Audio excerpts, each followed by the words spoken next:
शक्ती तू, स्त्री शक्ती तू, तुलाच देवी म्हणती. तुझ्याच पोटी विश्व जन्मते, तुझीच अवघी महती. जरी तू अबला नसे दुर्बला, कशास हा अन्याय. कोणी शापिता, कोणी दुःखिता, कोणाचा हा न्याय. एक संगिनी जणू रागिणी, येईल तुझी या भेटी. तिने जन्म हा इथे घेतला, सखे तुझ्याच साठी. तुला बनविण्या सशक्त सबला, अन्याय निवारिणी. Advocate Shalini, Advocate Shalini, Advocate Shalini, Advocate Shalini. बरं, आमचं काम कुठवर पोचलंय? तुमचा चेकच घेऊन आलो होतो. हा घ्या चेक. धन्यवाद. धन्यवाद काय, माझं कामच आहे ते. आजच घराचा ताबा मिळतोय म्हणून मी आणि मुलं जाऊन राहतो तिकडे. गावी जावं तर तिथंही आसरा नाही राहिला. आता तरी तुम्हाला म्हटलं होतं गावचं घर आपल्या नावावर आहे, ते विकू नका. विकू नका तर याला घर घेण्यासाठी पैसे कुठून दिले असते? अहो पण तिने आज दाखवून दिलं ना की ते घर तिचं स्वतःच आहे म्हणून. अगं पण असं काही घडेल याची कल्पना होती का मला? आम्हाला राहू द्या हो इथे. या घरात माझ्या पोरांच्या आठवणी येतो आणि महिन्याचं भाडं देऊ ना आम्ही तुम्हाला.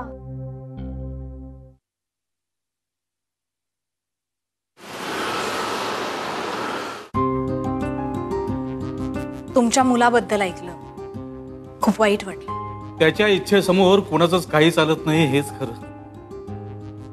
खरंय तुमचं बाबा, पण इथे असलेल्या माणसांना देखील आपलं जगणं सोडून कसं भागी. शेवटी आपल्या वाटेला आलेलं आयुष्य आपल्याला जगावं लागतं, हो की नाही? खरंय पोरी तुझं. अगं पोटचं पोर गेलं तरी भूक लागायची थांबत नाही ग. आणि शरीर किती थकलं ना तरी झोप लागायची थांबत नाही.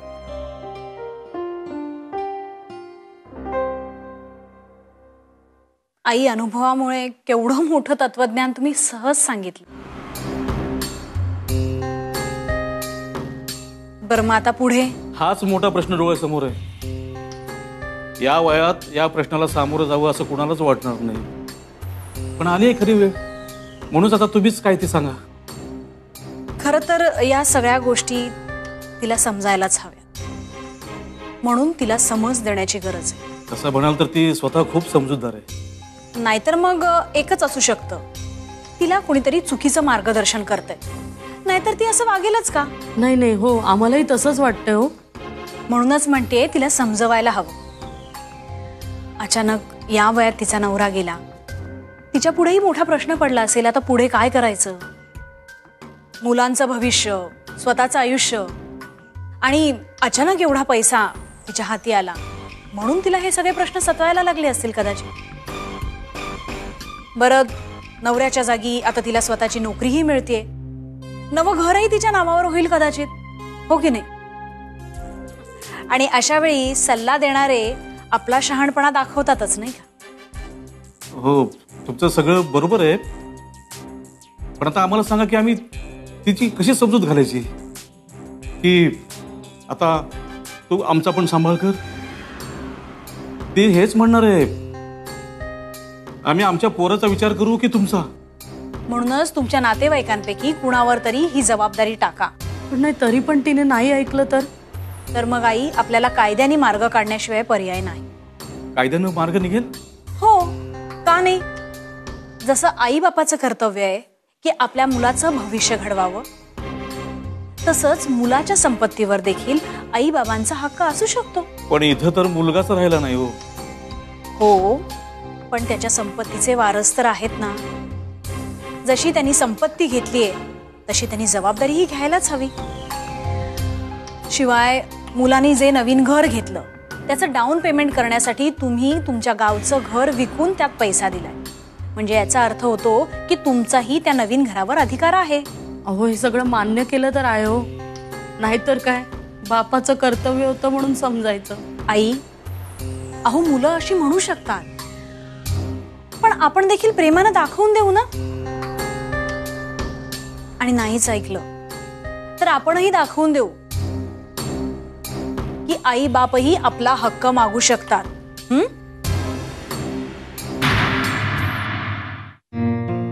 नोकरीचं कुठपर्यंत आलंय? जवळपास झालंय. पुढच्या महिन्यात जॉईन व्हावं लागेल बहुधा. All the best. थँक्यू. बरं, काका काकू कसे आहेत? अहो ते नोकरीच्या गडबडीत इतकी बिझी झाले की त्यांच्याकडे जायला वेळच नाही मिळाला. पुढच्या आठवड्यात जाईन बहुतेक. अच्छा, बरं म्हणजे तुमचं नोकरीचं कन्फर्म झालं की काका काकूंना इकडेच घेऊन येणार आहात तुम्ही?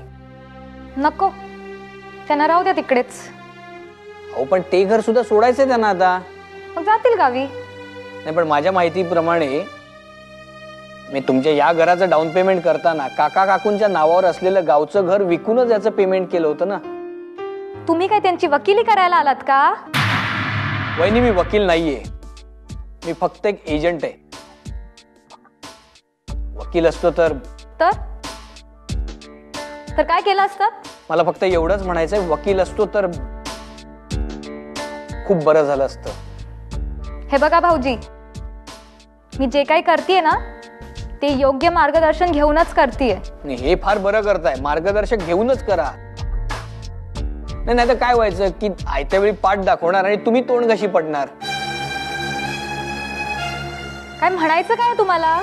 नाही, मला एवढंच म्हणायचंय, काका काकूंच्या बाबतीत तुम्ही जे करताय ना ते फार चुकीचं करताय. मग मार्गदर्शन करणारा तुम्हाला चुकीचं मार्गदर्शन करतोय.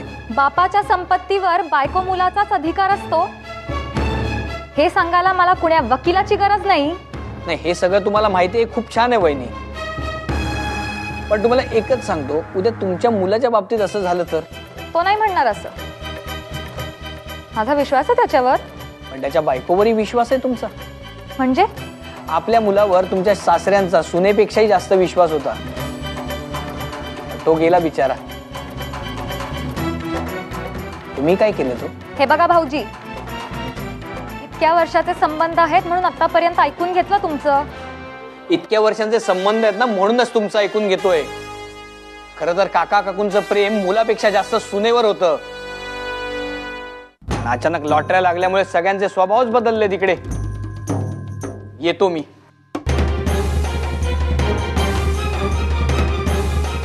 ॲडव्होकेट शालिनी.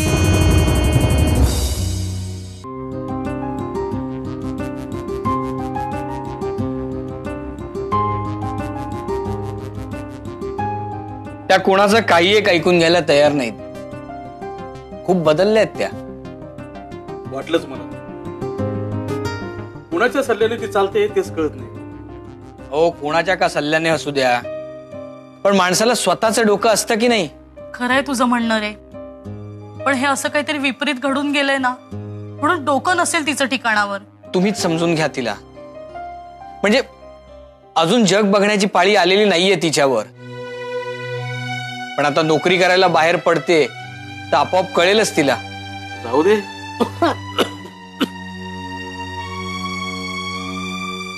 मला वाटलं यांच्या समजावण्याने काहीतरी फरक पडेल तिच्यात. हे बघा, माझ्याच काय पण कोणाच्याच समजावण्याने काही फरक पडणार नाहीये त्यांच्यावर. पण मी तुम्हाला एकच सांगतो, त्यांना कायद्याचीच भाषा समजेल. नाही, पण हे असं एकदम पाऊल उचलणं म्हणजे बरं नव्हे. हो, तेही आपल्या घरातल्या लहान माणसावर. नाही, मन नाही मानत. एकतर घरात हे असं घडून गेलेलं आहे, मन नाही मानत. शिवाय नुकतंच घरात घडू नये ते घडून गेले. अहो, मी त्यांना मुद्दामून सांगितलं की हे घर रिकामं करायचंय, पण काहीच फरक पडला नाही. मी एकदा भेटून येऊ का तिकडे? काही उपयोग होणार नाही. मला एक सांगा, त्यांनी नवीन घर बघायला तरी तुम्हाला बोलवलं का? आणि आता तिने जर घरी बोलवलं ना तुम्हाला तर ते तुमच्यावर उपकार असतील. माझा ऐका, तिला कायद्याने कळू द्या आता की कर्तव्य काय असतं ते. मला याचं म्हणणं पटतंय. तुम्हाला काय वाटतं? काही वाटण्यासाठी काही शिल्लक राहिलंय का आता? पोरा, तुला जे योग्य वाटतं ना तेच करतो.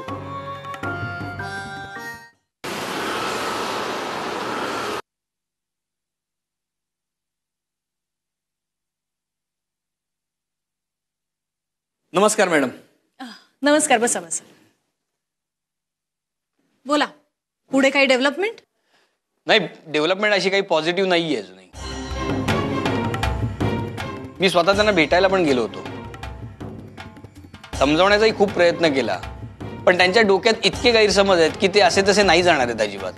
तुम्ही म्हणता जर तसं झालं ना तर आमच्या कोर्टाचं 50% काम कमी होईल.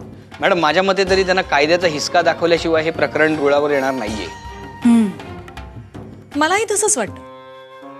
म्हणजे काय की आपण जर त्यांना खूप समजवायला गेलो तर कदाचित त्यांना ठेवूनही घेतील, पण लाचाऱ्यासारखं आयुष्य जगावं लागेल त्यांना. अहो बरोबर. अहो हेच सांगून मी काका काकूंची समजूत पण काढली. पण ती दोघं तयार आहेत ना? हा, ते दोघं तयार आहेत आता. मग ठीक आहे, मी लागते माझ्या कामाला. मग पुढच्या काही घडामोडींसाठी मी तुम्हाला फोन करत राहतो. मग नक्की येऊ मी. अच्छा, नमस्कार.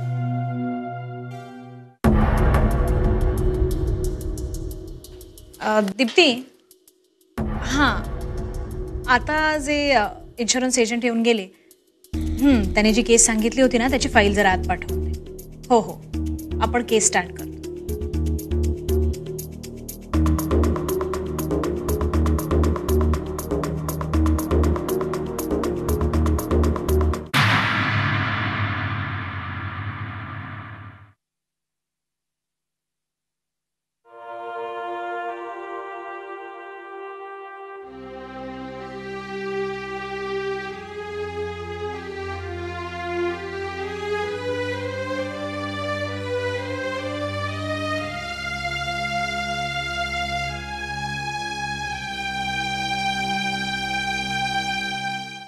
कोर्टाचं आजचं कामकाज सुरू करण्यात यावं.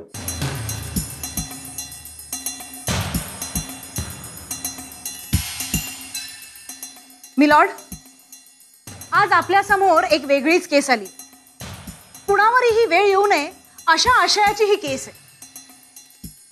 माझे अशील, आपल्यामध्ये असं बोलण्याची पद्धत आहे म्हणून मी म्हणते. नाहीतर मिलॉर्ड, माझ्या अशिलांना न्याय मिळवून घेण्यासाठी मी स्वतः प्रवृत्त केले.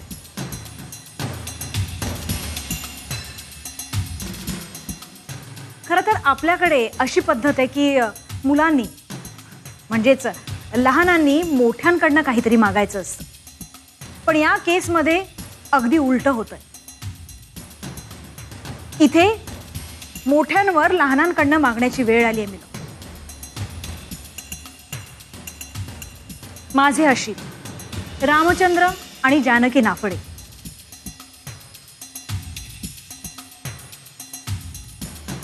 यांचा एकुलता एक तरुण मुलगा प्रताप नाफडे यांचं अचानक निधन झालं. त्यांच्यानंतर त्यांच्या मागे त्यांची बायको, 2 मुलं आणि आई वडील हे भाड्याच्याच घरात राहत होते. पण प्रताप यांचं निधन होण्याआधी त्यांनी नवीन घर बुक केलं होतं आणि काही दिवसातच त्याचा ताबाही मिळणार होता. नियमांप्रमाणे विम्याचे सगळेच पैसे नॉमिनी म्हणून प्रताप यांच्या बायकोला मिळाले. त्याचबरोबर त्यांच्या नोकरीच्या जागी त्यांना दुसरी नोकरी लावण्यात आली आणि नवीन घर हे प्रतापच्याच नावावर असल्यामुळे ते घरही त्यांच्या बायकोला मिळाले.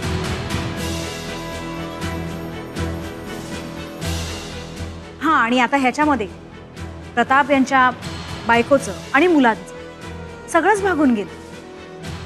पण मिलॉर्ड, त्यांच्या आई वडिलांचं काय? त्यांचा विचार कोणी करायचा?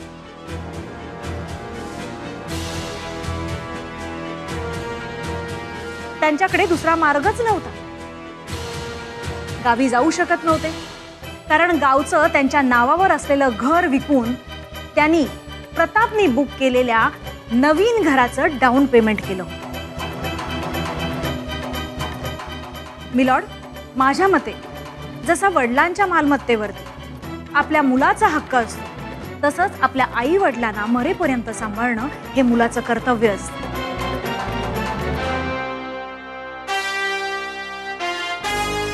माझी एवढीच विनंती आहे आपल्याकडे की माझ्या आशिलाला आपण न्याय मिळवून द्यावा. दॅट्स ऑल मिलो.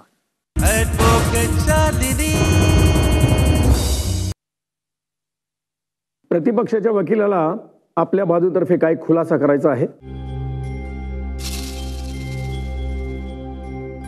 सर, भावनेला महत्व देऊन कोर्टाचं कामकाज चाललं असतं तर किती त्यांचं म्हणणं खरं असेल, पण यात माझ्या आशिलाची काय चूक? आता त्यांचा नवराही वारलेला आहे, त्यांच्या मागेही खूप जबाबदाऱ्या आहेत. त्यामुळे इमोशनली काही वाटत असलं तरी कायदेशीर काही जबाबदारी माझ्या आशिलावर आहे असं मी मानत नाही. That's all your honour. Please continue. Milord, संपूर्ण केस जरी मी तुमच्या समोर मांडली असली तरी साक्षीदारांचं काय म्हणणं आहे हे एकदा आपण ऐकून घ्यावं. परवानगी आहे. Thank you milord. माझे पहिले साक्षीदार अर्थातच विमा एजंट वांगणकर यांना इथे बोलवण्याची मी विनंती करते.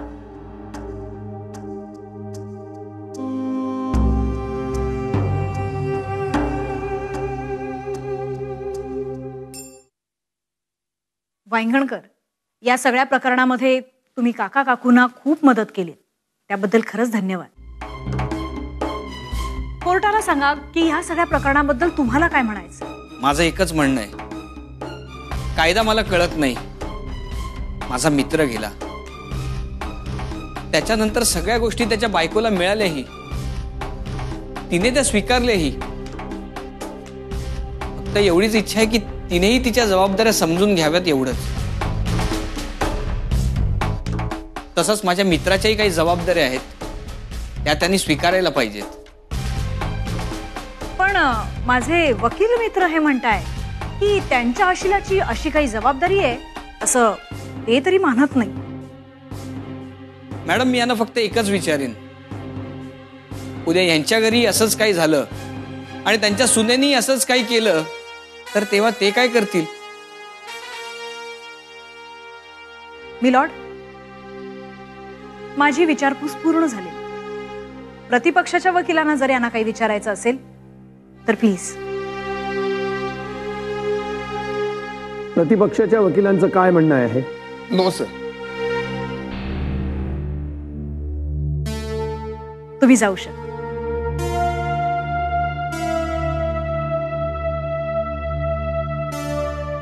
मिलॉर्ड, मी माझे दुसरे साक्षीदार अर्थातच रामचंद्र नाफडे यांना इथे बोलवण्याची विनंती करते. परवानगी आहे.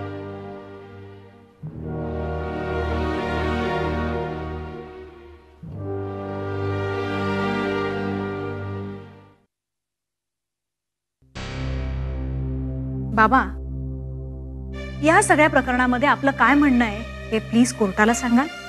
खरं सांगायचं तर काहीच नाही.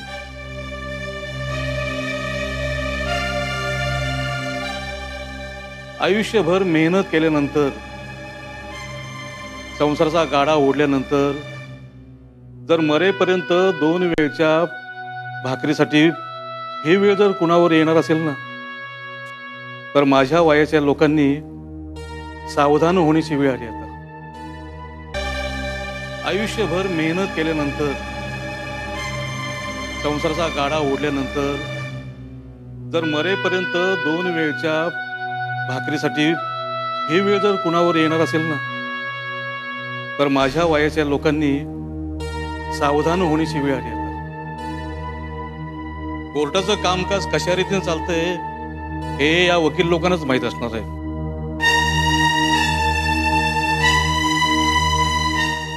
मला या पोरानं एकच प्रश्न विचारला होता.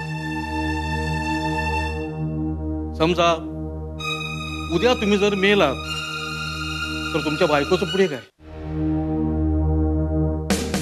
तेव्हा माझे डोळे उघडले. जज साहेब, मला एवढंच कळतं, काही मागण्याचं आता असं वय नाही.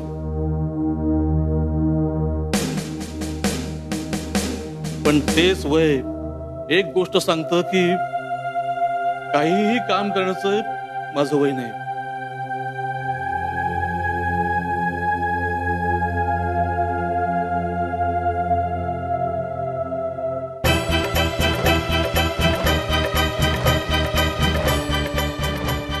सर, माझी अशील प्रेमा नाफडे यांना इथे येण्याची मी परवानगी आहे.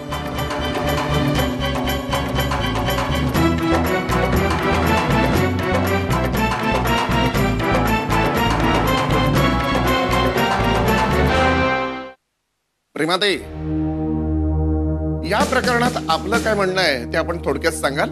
न्यायाधीश साहेब, मागच्या क्षणापर्यंत मी कुठल्या विश्वात होते याची मलाच कल्पना नाही. पण शालिनी ताईंचं निवेदन, माझ्या बाबांची याबद्दलची प्रतिक्रिया आणि ह्यांचे मित्र वांगणकर यांची साक्ष ऐकल्यानंतर मला माझ्या चुकीची पुरेपूर कल्पना आली आहे. आता हे कोर्ट काय निकाल द्यायचं ते देव दे.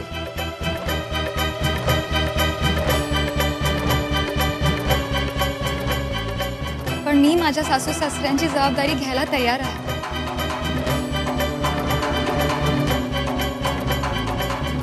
मी आता त्यांना माझ्या आई वडिलांप्रमाणेच वागते.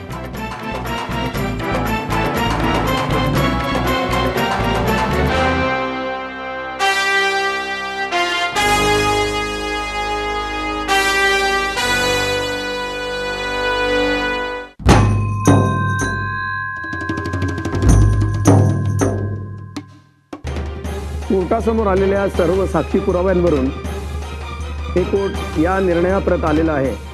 सदर कथेतील आई वडिलांनी स्वकष्टार्जित मिळकतीतून दुसरी मिळकत विकत घेतल्यामुळे त्यांचा त्या मिळकतीवर पूर्ण अधिकार राहणार आहे. तसेच सिव्हिल प्रोसिजर कोडनुसार सूट फॉर डिक्लेरेशनसाठी मेहरबान दिवाणी न्यायालयामध्ये दावा दाखल करता येतो. सिव्हिल प्रोसिजर कोड ऑर्डर 39(1) नुसार आई वडील ते ॲप्लिकेशन मेहरबान कोर्टात दाखल करू शकतात.